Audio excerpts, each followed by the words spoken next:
To the cloud. All right. Hello, everyone. Welcome to Empathy by Design. This is a podcast that aims to explore how empathic design can reshape the digital world and foster more meaningful human connection. We're featuring Dr. Diaz as a thought leader on the podcast, who's worked in obviously Dr. Diaz. She's a psychologist, but she's also worked in virtual reality and has done quite a bit in the digital realm, and also has developed her own model on conflict resolution called the DOT model. So we're going to be talking about that today, kind of through this trauma informed tech human centered lens and how we put all these things together. So, Dr. Diaz, do you want to talk more about your work? Of course I do. Going to be connecting with you, and thank you for the stage and the opportunity to talk about one of my favorite topics, which is conflict. Before I dive into some of that, I do want to clarify, and this is a perfect kind of micro example of it. It's very common for people to assume I'm a psychologist because I have a Oh, psych at the end of my name, and ah, I have a doctorate in clinical psychology. However, this profession particularly is very protective, and rightly so, over that title. And because I am no longer licensed as a therapist, I don't identify as a psychologist. I identify as a social scientist. And that good to is know. my made-up title to some degree to acknowledge that I am in a realm of community design and social strategy that doesn't have completely one profession or discipline attached to it. It crosses over into anthropology, into social work, into marketing. It crosses over into content, environmental art. It's a multifaceted title for me that just sounds kind of simple. Sometimes in VR, people joke that it sounds evil. They're like, "Ooh, this social scientist has arrived." But yeah, it's an effort to acknowledge I do have expertise and I'm kind of out of the box already. And we love you for Oh, it. We love you for the outside the box stuff. It's a good time to be outside of the box thinking of how we socially come together, given the current, climate that we're in. So your work is absolutely necessary and paramount at the moment as we try to figure out how we deal with, systems collapsing around us and how the hell do we do this? that's the world is going to make me look really good right now, let's just say. Because we are no longer in an era where conflict resolution seems like a realistic goal. Uh, that's just out of the map at this point. So conflict resiliency, hopefully for more and more people, is going to feel reachable. And I don't call it conflict resolution because I believe the two words together give a false promise that sets up a Mhm. much bigger rupture. Um, Conflict is not an accident, and it's not a disease that needs to be cured. It is a dissonance in our connection, and it is happening constantly. We just have not been trained as human beings. And also, we haven't unlearned all the toxic positivity and thought glorifying paradigms that we're in. And so we don't feel our feelings and we don't encode conflict in its more subtle forms. And therefore, when we register, this is a conflict. It's usually if everybody was a spaceship, this is where the spaceship is overheating, all the red lights are blinking, and imminent crash is happening. And then it's like, oh, this is conflict. There's a lot of signs way before we even leave our planet that conflict is coming, and it's here. And so my work is finding a whole tapestry of opportunities to teach conflict resiliency in palatable ways for different populations and where they can actually take it in and utilize it, ideally immediately. That's no, absolutely. And I love how you were talking about how we are absolutely post conflict. Yes. Post conflict Yes. resolution. We Yeah. can't that goal. Yes. We're just Yes. I feel like we should like tell the world if you say the words conflict resolution, you just cost us all 5 more minutes of our remaining life. Like don't make that goal. That goal sets us up to be hopeless and frozen and cynical and deeply disappointed in our humanity. Resiliency is basically a pretty word for saying you're going to fail, you're going to fall, you're going to be injured, and you're going to back up and try again. That's what resiliency means. And and when you learn how to recognize the pain of conflict as a coach, as a teacher, as a challenger to create more harmony, right? You in music, you have melody, which is like the whole story of what the whole music was designed for. And Mhm. then you have dissonance. You have to have some kind of tension or stress in music design to give some beauty to the melody.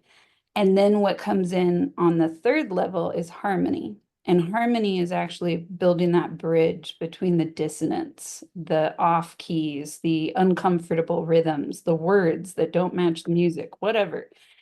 And the harmony where it heals. And we can't find our healing if we aren't feeling the dissonance. And that's what I teach. I love that. I love that. And you teach that in the dot model. Mhm. So, and I've loved, I sat in on one or two of the early dot model. You're doing some talks on the dot model and like bringing people together, going Yeah, through your model. Can you talk a little bit about the dot model and its connection to emotional literacy? of course. Yes. So the DOT model stands for deepen, orient, and transform. And it's a framework I developed to help people navigate conflict and not just try and solve it, like I've been saying. Um, that need to jump into problem solving before we've actually felt the thing that needs to be addressed. The dot model invites us to slow down and get curious. What actually is underneath the tension we're experiencing? And so, in a practical sense, it's a visual aid. It's a tool that you learn in layers about some basic emotional mapping when things go wrong. And it uses stories or archetypes. And archetypes basically are really common stories, character arches or arcs where we look at people in any conflict and we ask ourselves a few key questions. Who did the the thing that's wrong? Who started this? Who is being targeted or most affected by this? Who is supposed to make it better? And who isn't doing anything? And what those questions are identifying is the archetypes. So who started it is the villain or the bully or the instigator or the disruptor. There's many names for that role. The victim is on the other side. So picture drawing a flat line in front of you. You've seen this before, but this is kind of how I describe it so people can follow along. You draw a flat line, and that flat line represents the propulsion polarity when let's pretend when we're in unison together, we're just a little dot. We're together, we're just like, yep, we're just hanging out here. But when conflict happens, we repel from each other and we split. And now there's two roles and two identities, and that's the villain and the victim. And then draw a line counteracting or counter to that one that is the other two archetypes. So we just answered the question, who did it? Well, the villain did it. Who's most affected by it? The victim. And then who is supposed to fix it? That's the hero. And so that's the counter line at the top. And then who is not doing anything about it? And that's the bystander. And that's at the bottom. And so you have a cross basically with these 4 points at the end. And the emotional fluency that builds empathy, which is what this podcast is about, the emotional fluency comes from realizing, okay, these are the stories I end up at when I experience conflict. This is how I orient myself to what to do, is I'm looking for who's playing these archetypes the most. And then I figure out which one I am. But I usually, when I'm not conscious, I'm going to pick an opposite to whoever I've identified. I'm going to go join with the victim and be like, you bad villain, you shouldn't have targeted this person. Or I'm going to go be the hero or support the hero. And so by recognizing the almost gravitational pull in relationship, what we can do now that we have that map in front of us of those archetypes of conflict is we can start to ask ourselves, yeah, but what happened before the villain was the villain and the victim was the victim? How emotionally did it start? And the dot model gives you a map where the first word deepen is to deepen into the uncomfortable emotions and track them, become aware of the stories we're telling ourselves. So I'll give you an example. Conflict often brings uncomfortable emotions like anger. And before that, I believe that it brings something more like frustration or irritation. And when the word anger is brought up in the workshops and the decade of work I've done with this model, what I see people do is they don't want to talk about anger. And anger is a scary emotion. We've been taught chronically, no matter the gender or the age, we've been taught that anger is bad. And so what people do is they suppress it and they deny it. And the way you can tell somebody is angry and not frustrated, or the way I have many times, is if you say, hey, you seem frustrated, and they say, oh, I'm just a little frustrated. When you hear that minimization in language, many times there's a much deeper, Hulk monster underneath that is is getting ready to blow and just biding their time inside that archetype has not been born yet, but it is rallying and getting ready. And so by recognizing the early emotional and physical somatic awareness patterns in each of us, which is somewhat overlap, but different for each of us, depending on the cultures and how we grew up, then what we do is we start to catch those emotions faster and go, whoop, I've just said I'm a little frustrated 3 times today. I might need to take a breather. I might need to step back and listen and go deeper inside of me. And then orienting is the bridge. It's the reframe place where we recommit to not seeing each other as these archetypes only and recognizing that our humanity is the fifth archetype in the center of all those points. It is what splits and objectifies each other. But human is the key. And if you think about how we use the word human in our average life, we often use it as an excuse for what broke, what went wrong, or we use it as the end of a sentence to target, to actually like blame. I'm only human, or ugh, humanity, right? Like I say that, right? And so we target this word and then we wonder why we are so conflictual and so disconnected and so harmful to each other. And orienting is about remembering that our humanity is the opportunity to reset and rebuild and try again and come back to that center place between all the emotions. So for the villain, they might be experiencing, or the disruptor, they might be experiencing some type of anger. But anger is also looped as a polarity to sadness. And they flip back and forth. Anybody who is angry, I worked as a therapist long enough to confirm this. I would almost say 100%. Anybody who's angry has deep sadness underneath it. Yeah. And anybody who is sad, anger is around the corner. The fire will come. And so becoming conscious of both of those emotions at the same time seems impossible at first. Most people aren't even conscious of one emotion, they're feeling much less two. But I have seen so much power and deep resonance come back to people when they start to practice the impossible idea of holding multiple emotions at once. And so ultimately, the transform part, which is the third word for dot, deepen, orient, transform, the transform part is actually just about recognizing that the pain we go through in conflict can change us into better versions of ourselves. And it's not a promise that it always will, but it is an invitation to practice as if it will.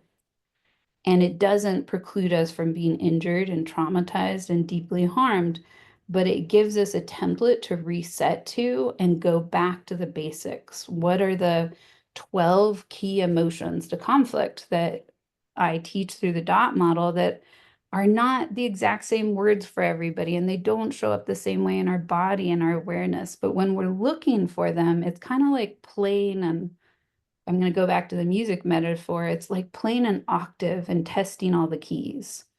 And if you can't find any of these emotions, then that could mean it's gotten stuck somewhere in you and it's going to turn into something bigger somewhere else. But if you can just visit each of those emotions, like concern and confusion, and listen as if the emotion was a person on its own and it was telling you a story. I'm concerned about what's happening right now. I'm afraid this person is going to leave me, and I've been left by so many people. And then you think about, well, maybe they're feeling confused. That's a paired emotional loop. Maybe their confusion is they are not thinking about leaving me, but I'm acting in my nonverbals, which is 80% of how we communicate. I'm acting as if they are going to. And so they're getting this mixed messaging of don't go, but you're definitely leaving me. And they're feeling confusion and frozen like the bystander. And I'm feeling like I'm trying to be the hero to save myself, to save the relationship, but I'm acting in a way of fear. And because of that, I'm just unraveling things more. So, emotional fluency, to sum up my long diatribe here, emotional fluency is about learning the basics of our uncomfortable emotions and developing relationships with them that make them our friends and make them compass points. The original name of the dot model was the returning to compassion model.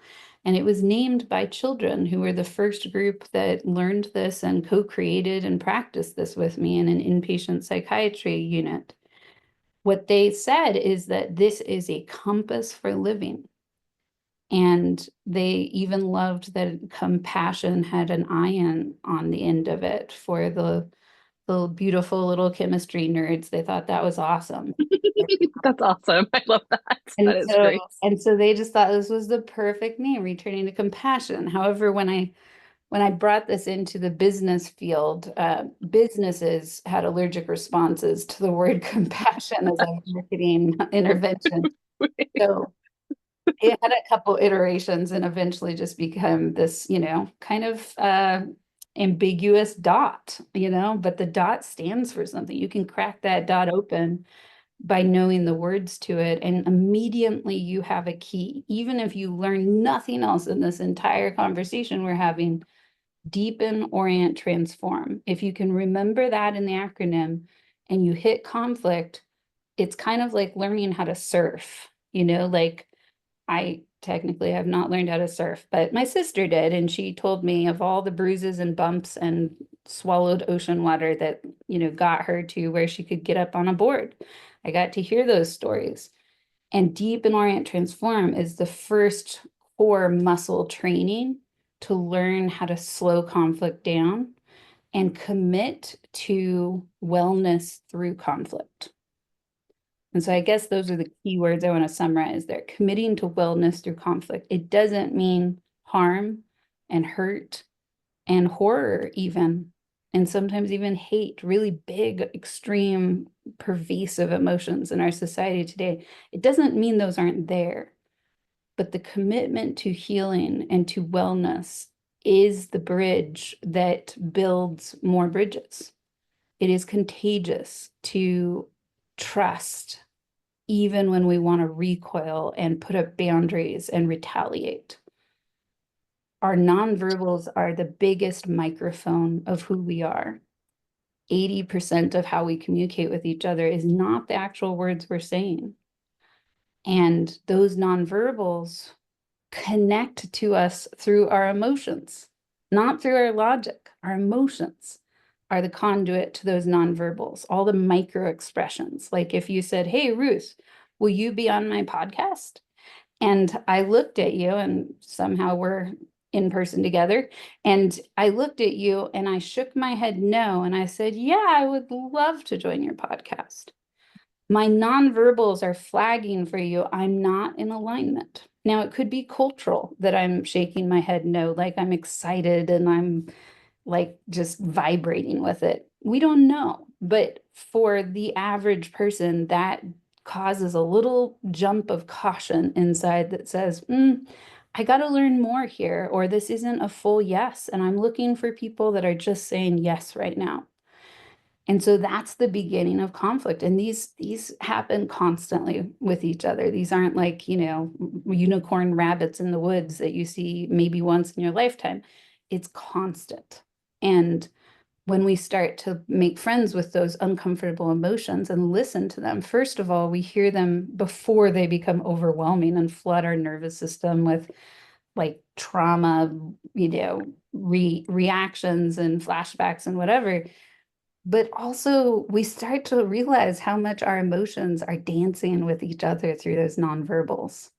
So many times I've seen people just beginning conflict, and back in my earlier kind of ethnographic research days with the model, I would just go up to them and say, "Hey, I'm watching you both talk here, and it seems like you might be frustrated with what's going on."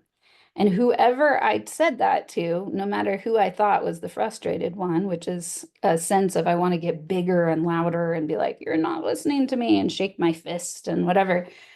And so I was seeing those micro expressions in both of them, but I would just pick one and say, "You seem frustrated." And they would say things like, "Oh, no, I'm not frustrated. I'm irritated."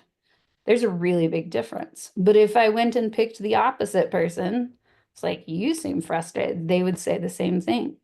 And so what I started to understand was if conflict is teaching us we are separate, then we don't want to identify in the intimacy of the emotions that we actually are both sharing together.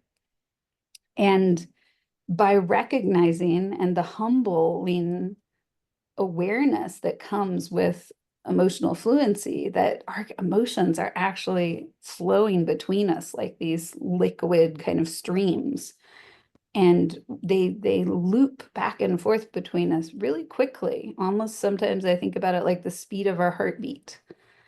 And as we feel those feelings and we start to realize you feel like I feel, that humanizes each other, and we can slow down because I don't want to feel like this. And if you feel like this too, I don't want both of us feeling this way. And so now I can trust my feelings to not escalate, but actually meditate, actually commune, actually breathe, and move in and out of that conversation, that tough moment. And over time, what I've realized is our bodies are really good at regulating conflict. We will distract ourselves when we're getting really overwhelmed. And so a lot of what I do is coach people on how to move into the discord, whatever's happening, and how to move away from it just a little bit and small talk and be playful and get off topic. And then once we've laughed, once we've found some synchronicity again, move back into it. And I love that. yeah. But keep going. No, no, I was that's close to the end there. It was just that conflict resiliency is a breath cycle, and it is a constancy in our lives. And as we practice emotional fluency, what was hopeless and sometimes even hateful or bitterness inside of all of us, and we all have this, I still have this. It doesn't cure for all of it. But that staleness that grows inside of us when we see humans do harmful things and never clean it up and never own it, and even find glee and pleasure in causing harm. Every time that I conclude a moment when I'm seeing a human behave that way and think, ugh, that's human. That's what we do. We're so broken. I break all of my relationships a little bit more. Yeah. Yeah. That's a really good reflection. And I love what you said about human too, because we do hear that a lot, and especially in like the mental health wellness world. It's like is that it's like the I like how you go a step further, beyond like, well, I'm just being a human, really, Yeah, and you're like, okay, well, let's dig into that a little bit. yeah. Like let's Well, dig and into that. What does that mean? let's dust off this, think about it like one of those voodoo dolls or whatever, and we stick the pins in the little voodoo doll and be like, wow, humans scream and they throw things and they're so violent. And it's like, let's stop sticking pins in the name of the person.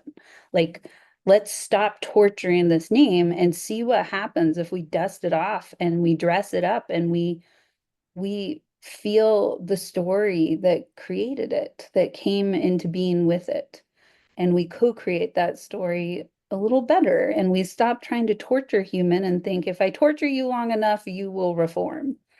Like that was the dark ages. It did not work, and it That won't work. work. But the animal lizard brain inside of us believes that I can transfer my pain to somebody else and then I'll feel relief. And sometimes temporarily that is true, but in the long run, that grows such a debt in our souls, in our sense of self, that we will have to heal from, or somebody beyond us who has experienced the pain we inflicted on them will have to heal from what we transferred to them. Yeah, absolutely. That reminds me of what's Resmaa Menakem talks about, what if the pain body in my grandmother's hands. Yeah. Yeah, That's what that reminds me of. Just another reference. absolutely. So let's talk a little bit about how you take this dot model and you put it into VR, Yeah, right? yeah. So how does that, what role does the dot model play in your very extensive work in immersive reality, virtual reality? Yeah, tell us a little bit more about that and how you helped, because it kind of brings in, conflict resolution, community, and using this VR where you're like in this perceptual reality, Yeah. So tell us more about that. Yeah, yeah. Thank you for the question. I believe the dot model is a lens. People who have learned it, especially in groups seem to make it like a stronger experience because people get to kind of in real time share where they get stuck learning it, but also where it really fits and it gives them these aha moments. And so learning the dot model in a group, it becomes this like domino effect of aha. And that word in itself, aha, that's the word we say for a release, a shift, a new perspective. And it's a very visceral word if you feel it when you say it. Aha, there's like a whole breath cycle in that. And aha moments are a beautiful and important sign of healing. And collectively, when people learn this model, they start to have these ahas. And this lens, when they walk away and they've learned it, it kind of, I always feel a little bit like apologizing or putting this disclaimer or something of, where you stare at an object in a bright space for a long time and you look away and you can still see the outline. That's kind of what happens to people is they see that cross everywhere they go and they might forget about it, sometimes for months or even years. And then I get this message randomly that's like, whoa, I was in the produce aisle at the store and somebody was fighting over a tomato and, like, and all of a sudden the dot model was in my face and I moved into this conflict. I didn't just walk away the way I normally did. And I haven't thought about this for so long, but I behave differently than I've ever behaved. And I realized, oh yeah, it works. I've gotten those messages. And I think that what we're doing with the dot model is changing our lenses of perspectives. We're not disowning the villain. We're recognizing that we all have been a villain. We're recognizing we've all been a victim. We've all been the hero that fixed things that weren't broken and kind of became the villain ultimately. Um, we've all been the bystander. And by humanizing those archetypes, we change perspectives and look at a story from multiple angles. And by doing that, we're more ready to overlap and join with each other and co-create a story of bridging, of healing. And so virtual reality is also a lens. It's a lens of a shared space. In my psychology journey training, I learned about Carl Jung and his concept of the collective unconscious that he based a lot of his work on. This idea that there's some other reality where we are all connected and we all are learning and healing and wounding each other in this other reality. And he seemed to use metaphor to kind of help elicit that place or help us remember that place. But I believe that instead of VR being the collective unconscious, we're working as a species to make it the collective consciousness. And right now, though, it's mostly the collective unconscious. And so there's a lot of suffering in social VR. It's kind of both directions at the same time. It is for some people the heaven they never dreamed of. And for some of the very same people, the hell they never fathomed could exist. I am one of the people that has had multiple experiences, both directions there, that are more intense and, horror, Black Mirror level intense than I could have ever fathomed unless I was the one going through it. And so VR has incredible potential, but it feels a little bit like landing on a planet when it's all a big, bubble of acid soup and maybe one little amoeba that's like, do I exist? Uh, that's VR. Right? That is That's a really good analogy.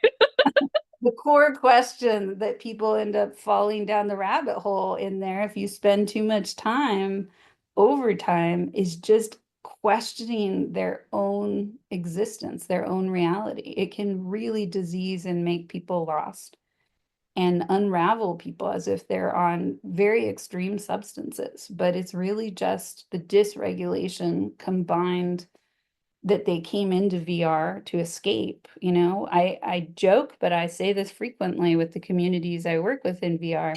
We are all here because it wasn't working out so well in physical reality. Like we're all here because we weren't getting our needs met in our physical spaces.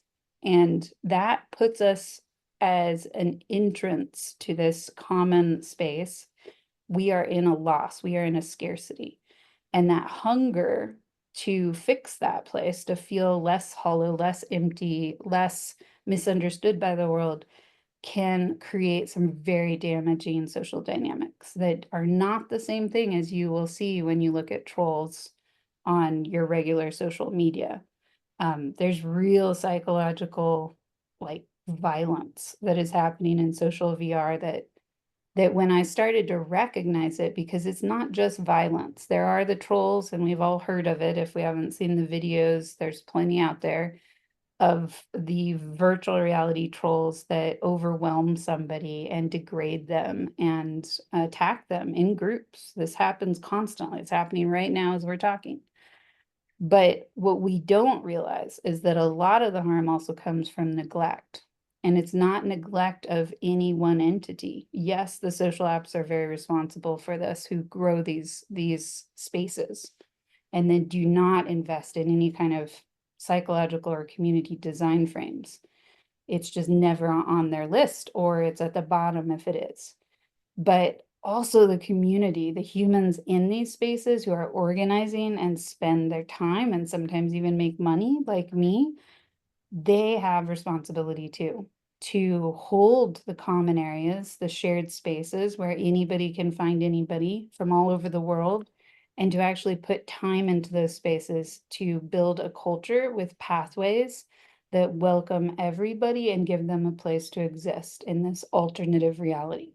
So the dot model is my compass through that. Imagine your worst flu fever dream and then add on a brick of electronic device strapped to your head and um and not remembering that it's on your head. Like that is the state. You can find a lot of people in this moment if we hopped into VR right now. They sleep in there, they date in there, they do all kinds of things. And I guess in some ways COVID, is the desperation of the necessity of invention, but I was already looking at VR before COVID, at least as a creative tool to build this model in 3 dimensions. But due to COVID, I became very immersed in the social co-creation aspect of VR. And I started to realize that I could navigate really uncomfortable things in a way that I still haven't met anybody else who can.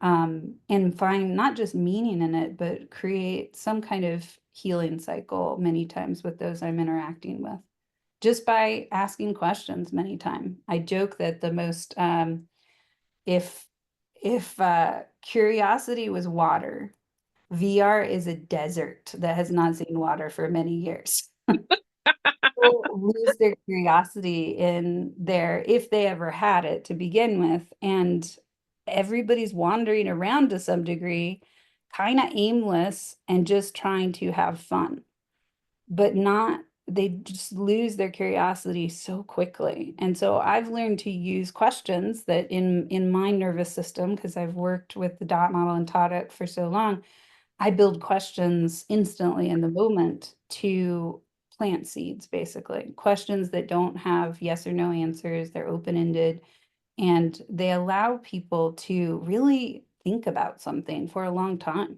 sometimes weeks or months before they find me again and be like, oh, that question's still bugging me. So I'll give you a concrete example and then I'll stop talking for a moment here. On the troll project, where I interviewed trolls in social virtual reality for about a year, all kinds of different trolls, career trolls and new trolls that had just arrived to troll. Um, I used a transformative assessment model of just how can every question I ask, if it's the last question they hear from me because they do something harmful to me or they leave, be a seed to give them some pause in the harm they're doing. And so the very final question in this 14 question list was, if a troll lives under a bridge, what's on the other side of the bridge? And this was the most esoteric, kind of ambiguous question I asked. The other ones were very specific, starting out with, hey, what is trolling? Will you talk to me about that? And that's how it started, right? Next question was, what is bullying? And then the next question was, what is the difference between trolling and bullying? And then the next question was, how do you recognize when trolling has turned into bullying? And there were some more specific to types of trolling questions after that. But the final one was this kind of, I'm going to paint you a little story of the archetype of trolling. If you look at a lot of trolling stories in our, fables, the trolls live in dark caves and they sometimes live under bridges. And so I asked the question, if a troll lives on a bridge, under the bridge, what lives on the other side? And I didn't just ask this of trolls. I asked this of community leaders, of developers, of just passerbys. Everybody wanted to take a guess at finding the right answer to that question. And pretty quickly after conversing with me, they all realized there was no right answer, but they became really curious. I mean, it was a curiosity inciting question, right? Because they didn't just think about their answer, they wanted to know other people's answers. And by building curiosity, that is a core emotion in the dot model to actually transmute ourselves out of scarcity, out of fear, and come back into an abundance frame, a resonance, a recognition of the liminal space, which I believe also VR is, that in between place. The liminal space. Yes. And I think that that's really like when we start talking about even, this podcast, which is kind of a little bit, we're talking about those liminal places between technology and humans. I mean, that's what we're talking about. That's the sort of this essence we're speaking on in this podcast is that's what we're doing, right? I mean, for you, is that exploring that liminal space, right? Because there's just so much that happens inside of us in that liminal space, right? Whether we're in VR or we're designing things like, doing usability, like what I do, my world, or training, there's that really liminal space where, what you do in the dot model, which is why you're on here, exploring that, where we can lose ourselves or not pay attention to ourselves in those places. Yeah. It's easy to go from liminal to dissociation. Yeah. And then we're not in the place we were trying to get to, and we're also not in the liminal space anymore. But at the same time, because it's liminal, we are. We've just lost track of our intentionality to be there.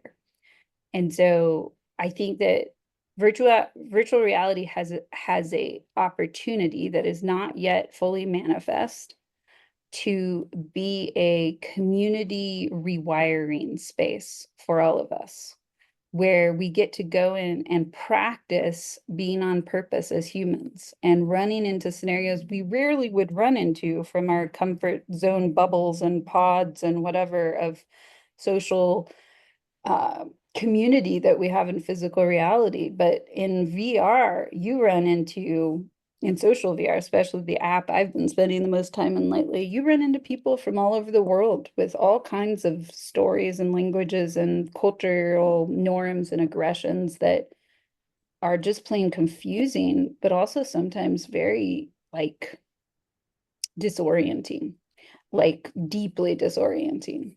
Um, I'll give you an example. I met a Austrian in VR a few weeks ago that I'm still kind of recovering from meeting him, but this was a extremist recruiter who was being very unserious and playful about racism and uh, and recruiting for it very overtly, but it sounds really repulsive to the average person, right? But his nonverbals were overwhelmingly compelling and charismatic and genuine. Ugh, if I can say that. I still Yeah. cringe to myself say that. But it was such an incredible sample that I got on recording and will share in teaching moments with small groups. um, it was such an incredible example of what this looks like, what conflict, what desynchrony looks like in action, and feeling myself be really attracted to his sincerity and his playfulness, and yet also continually be bringing myself back to, but you just basically said that all Black people should not exist, like, and watching what he would do with that. No, I didn't say that, but there are crime statistics that tell us this, and so like the spins that he kept doing were just mind-boggling, and it took me a few days to realize how much he got to me just in a 30-minute conversation. So I think that the opportunity of empathy is not without a lot of risk in virtual, Right. and it needs designers who are thinking and holding a system science perspective, multidisciplinary perspective of how to minimize the harm that is already constantly happening in these spaces and optimize the transformation that can happen through these uncomfortable moments that are constant in there. Yeah. That, I mean, that's, it's funny because you're talking about VR. And while you were saying those things, it just reminded me of a lot of like our current times we're Just in. And reality. just our, not even It's not virtual, just our virtual normal anymore. everyday reality right now. Called any news cycle you look at from anywhere around the world, and you're going to see the same patterns. And I think that has made a different cost, to be honest, to being in virtual reality. When I came out of that interaction and I pulled my headset off, I did look at the news and saw, an article that said, is the new norm of the White House to troll people was the question as the title. And I was like, oh, like this is too much. I don't get to get away from this. And and it is stunning to have interacted with this, I want to say this gently and non-pathologizing, but my knee-jerk thing is to say this species of human, but that's too objectifying. So I would say this frequency of survivalism, Yes, good way of saying and it. Yeah. that this frequency that was so shunned, like I literally almost got canceled, and to some degree did have waves of cancel culture for doing the troll project. If you talk to them, you are one of them. I've had community leaders tell me that about trolls. Many community leaders believe the only response to trolling is to mute, block, and ban. And they have no patience for any consideration of something else.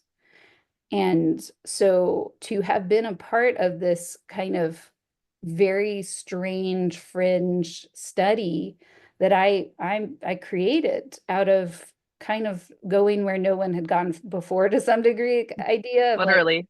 I explored all the other realms of VR. What about this ninth level of hell I keep hearing about? Let me go see.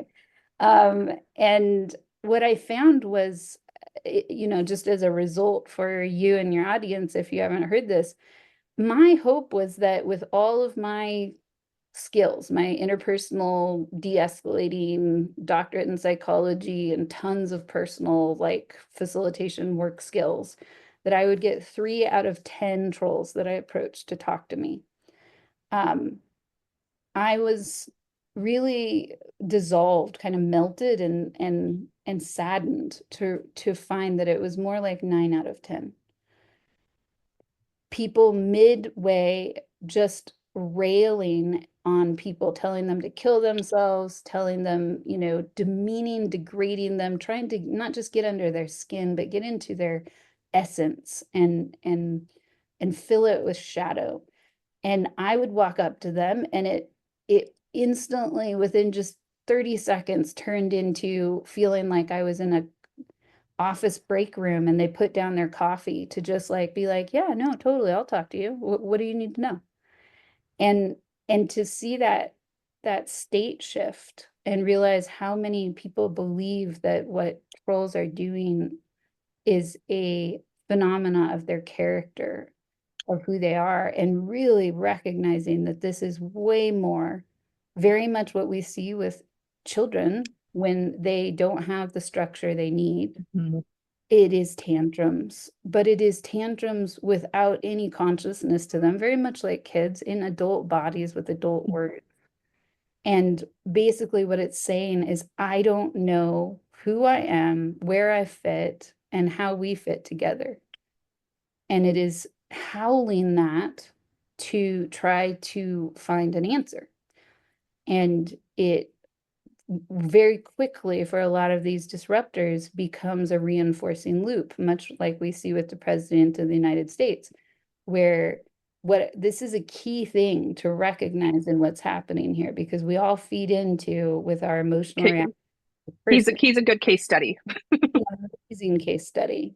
And what we're missing here is that the original need for trolls, I believe, is that they are looking for a reaction, Yeah. not a negative reaction, not a positive reaction, Any just a reaction. reaction.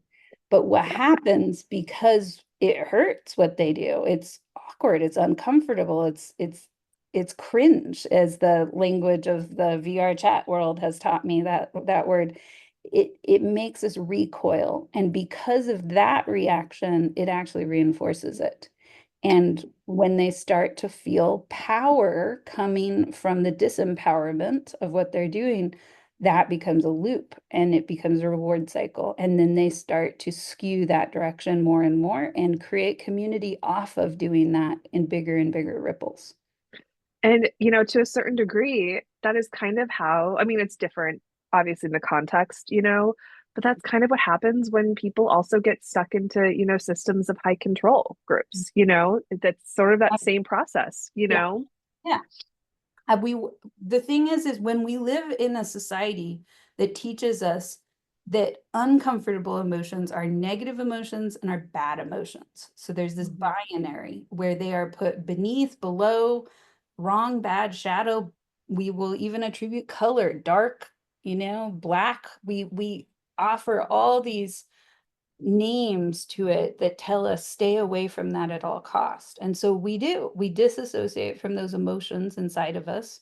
Our parents, many generations of our parents in survival mode have been taught that when a child cries, you feed it, you change it, you soothe it as quickly as possible. That's our lizard brain saying noise equals bad. But it's not our full selves if we had the support and the village to raise children, not in binary, nuclear family systems, but in true village systems where everybody is the auntie and holding and supporting that child. We would not be soothing children that way. And we would not be erasing their uncomfortable emotions. There's a great book called The Language of Emotions, Carla McLaren, and she is not a psychologist. I think she has her master's in business, but she has really good metaphors and stories on recognizing the patterns of what we're taught around our emotions. And in I, the world at large, we are inside of constant bubbles that tell us that feeling uncomfortable emotions makes us bad and we have failed. And then mhm, we disassociate from all of those. And then leaders in power start to reap those emotions off of us. They can feel the pressure inside of us and they just start to scratch and joke and do whatever they can to provoke. And in many trolls' minds, by the way, they did not see themselves as harmful. They saw themselves as somewhat therapeutic, as the boundary keepers of VR, as just joking and being playful. And if you can't handle it, you shouldn't be here. And right. and so all this justification and story making happens around becoming the cause of disruption and pain. The only Yeah. choice we have in this is how we respond to it Yeah. and how we make space and name the feelings as they come. I think what's interesting right now, just as we like tie this up, just because obviously people are constantly talking about what's happening right now, but what's interesting on this, because sometimes the way that I grew up with a very unhealthy family member in an unhealthy system. Okay, is the best way I can say it. Similar to kind of, people like troll people, you're talking Yeah, about. yeah. But I think one of the things that's really interesting from like a lived experience lens of what's happening right now in the United States is I'm seeing the news respond the way that I used to, like when I was a kid. Like, yeah, that's what I wanted. That's what I want them to do. But that's not like actually like that's not wise, people that voted for Trump. Okay, let's say. Okay, people are like I see like more people on the more on the liberal side. They're like, do you regret the decision? Yeah. And and I like when I think what takes me back a little bit, it's not even about that for me. It's about that like liminal space, right? That's what I'm talking about. Not necessarily the conversation about that. I'm not even gonna go there. But for me, I'm like inner children, I'm like, yeah, yeah, yeah. Do you remember that, mom? Like Yeah, I yeah, go yeah. See, I that told like you so. space. Yeah, yeah. And and I just that kind of questioning baffles me. I understand the instinct, but I really think about all the people I've voted for throughout life and how little I've tracked what they did after I voted for them. Right. And I don't see anybody ever holding me responsible for choosing their name versus somebody else's because I thought it looked more diverse or something. Like it I don't know when I vote for people who I'm voting for 100%, and I'm not responsible for them 100%. But there's this instinct to say, do you still want to burn the system down through what's happened? Right. Exactly. That's a harder question to ask and answer because that was not the intention when But people and Congress. that's never the intention, and through all of my trauma and healing work, I've done for, years, I know that. You know what I mean? But I think what's weird about right now is I'm seeing a lot of people go through that process collectively. And I'm like, no, no, no, no. Not that there's a no, but I'm like, that's not that the end result is will not get what you will not fulfill you, you know? And yeah, so just but what you were talking about reminded me of that response, because that's what you learn, when you go through any sort of narcissist recovery, DV, Yeah. recovery is how you respond. The strategies you have to respond is what gets you through, you know? And unfortunately, a lot of those recipes of strategy start with dehumanizing the person with a pathological diagnosis and Yeah. construct that is a stereotype and doesn't fit any one person at all. But it gives us a grip enough to try to practice a new behavior. And so it feels useful to us. The Yeah. ultimate healing, though, comes from the recognition, which is, believe me when I say this, an incredibly size with certain people in the world, is recognizing the lack of separateness, the Yeah. actual huge amount of overlap we have with this human being, and the Yeah. acceptance that if we really knew their path, we might be doing it worse than them. That is the Hmm. hardest thing to fathom sometimes because That's very Jungian though. I've read Jungian shadow work stuff. That's very Jungian though. is, and it's useful at Yeah. especially at a time like this to take on some of these kind of radical acceptance pieces and Yeah. see what kind of conversation builds if we start from that place. Yeah. Because ultimately, Rumi, one of my favorite quotes of I Rumi, love Rumi. I love Rumi. he says, there is a place, there's a land beyond the place of right and wrong. I will meet you there. Hmm. That is the place that we have to find each other to learn new answers to old problems that have just gotten bigger because we're trying to find the right answer instead of the most diverse set of answers. Yeah. Yeah. I think that that's a really beautiful, yeah. I think that's a really beautiful, yeah, little bow on this. Can you Okay. say that one more time? That we're looking to find the right answer, just like we're trying to resolve the conflicts. And by Yeah. trying to find the right answer, we set up greater harm. And Yeah. what I invite and my message and what the dot model is doing is pulling us out of the binaries of right and wrong and bringing us into the gradients. And so the goal is not to find the solution, it's to find the diversity of perspectives, to Yeah. hold and follow through iterations of attempts to work with something that is uncomfortable. Yeah. Holding the multitudes. That's a good way to put it. So Holding the multitudes. I feel like we didn't get completely into the environmental design end of things, and I also really respect your time. I know we've been going, so we can keep it more esoteric of like just that empathy by design is the dot model, quite It literally. is.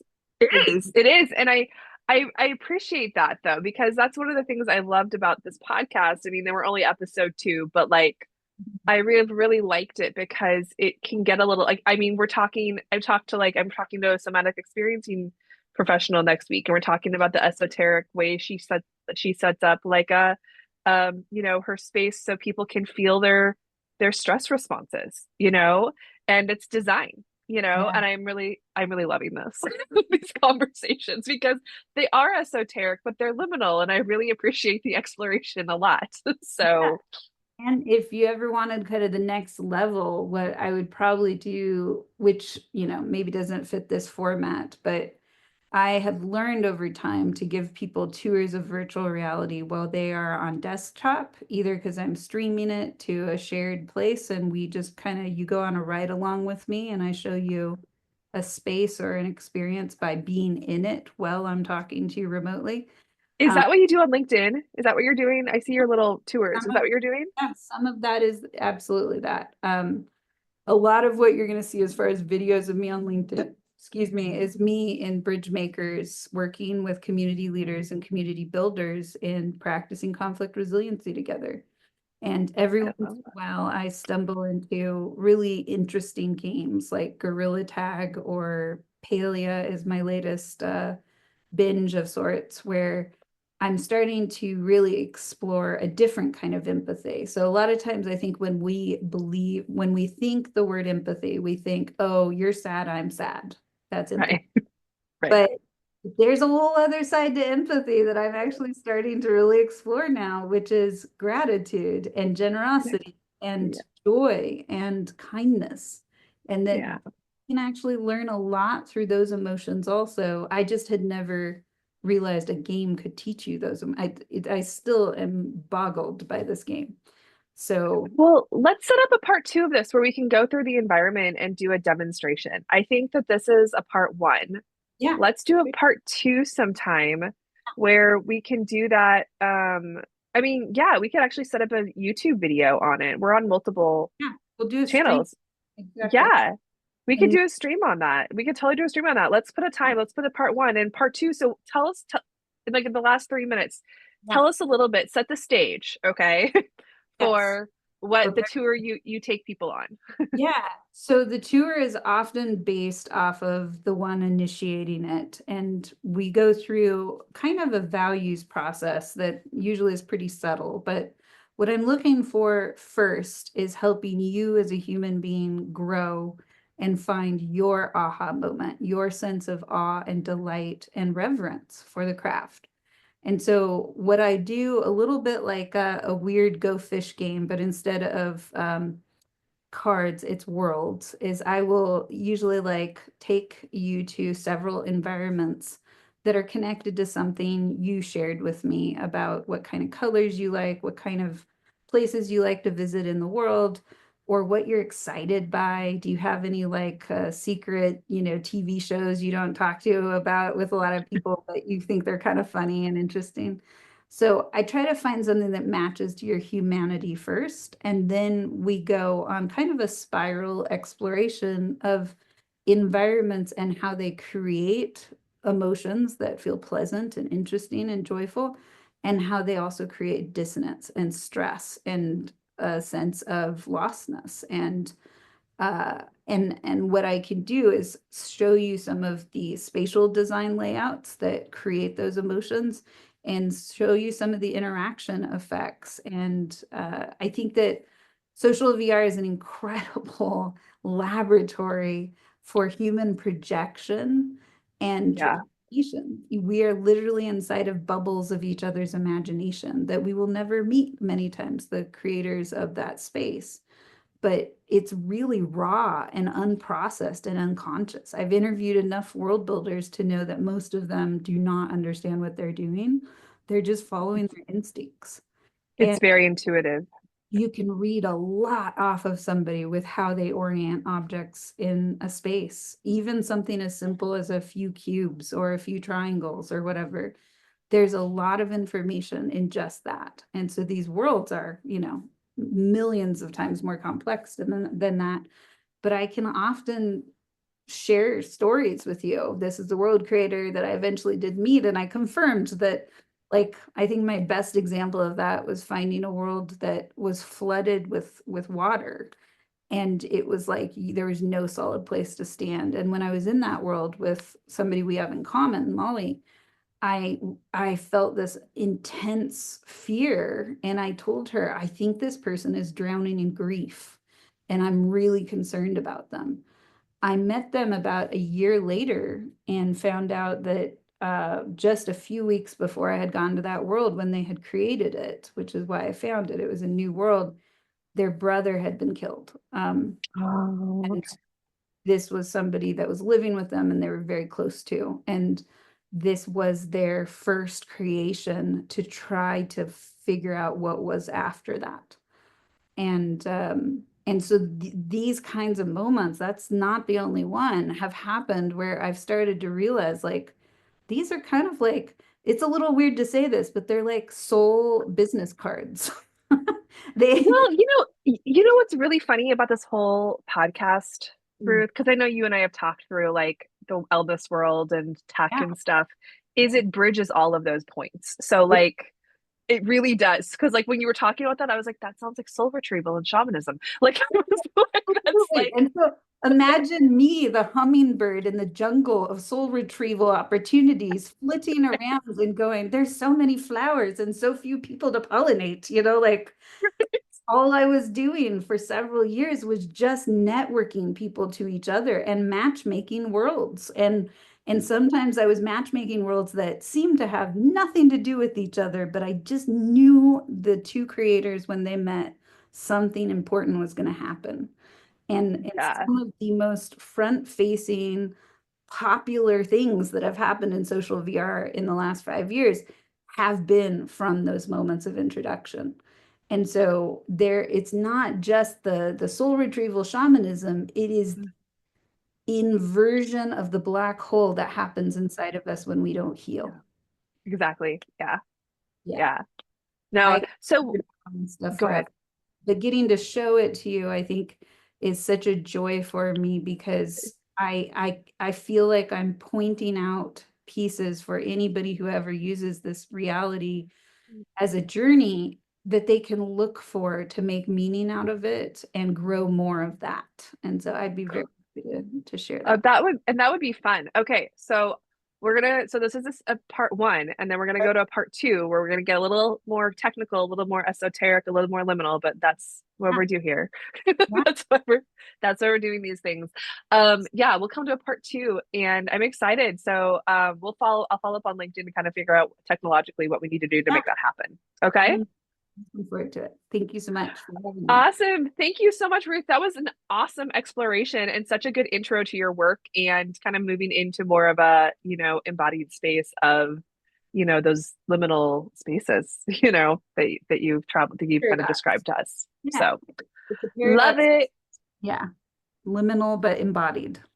Liminal but embodied. That is essentially what we're doing. And that's why I'm loving this podcast because for the longest time, I've been like, I have this whole thing in wellness and I have this whole thing in tech. And like, how do we bring them together? And I feel very integrated in this process. You're like, Like, it's a validation journey for you to be like, yep, yep, and more of that. And every step you get to feel more right. like, Yeah. I was like, I'm feeling more knitted together the more that we do these things. So I'm like, yes, thank you. Yes, this is yes, lovely. a nice integration. So I've loved it. So it's been super fun, and that's why I'm excited to do a podcast again on things I can talk about in all these like weird, Oh, nichey kind of fun liminal ways. So I'm looking forward to following the series. And yeah, just let me know when we can coordinate something, probably with Bridge. yeah, Yeah. what were you gonna say? Go ahead. I was saying we'll do something with Bridge Makers because Bridge Makers does these kinds of streams already. So yeah. So is Bridgemakers, is that the program you use? Bridge Makers is the movement I'm building Oh, off of conflict resiliency and the dot model. So it's a group of okay, got it. It's a group. social VR, but we have a Discord and we have events, and every once in a while we'll do these one-off journeys with experts in different fields to look at game and environmental design together and feel it as a journey. Oh, that would be so cool. All right. Well, I'll send you a DM tonight so I don't lose this. Okay. And we'll talk about dates and how we get that going. Okay. Thank you so much, Julie. Appreciate Awesome. This was so much fun, Ruth. Have a good one. you. Bye-bye. Bye.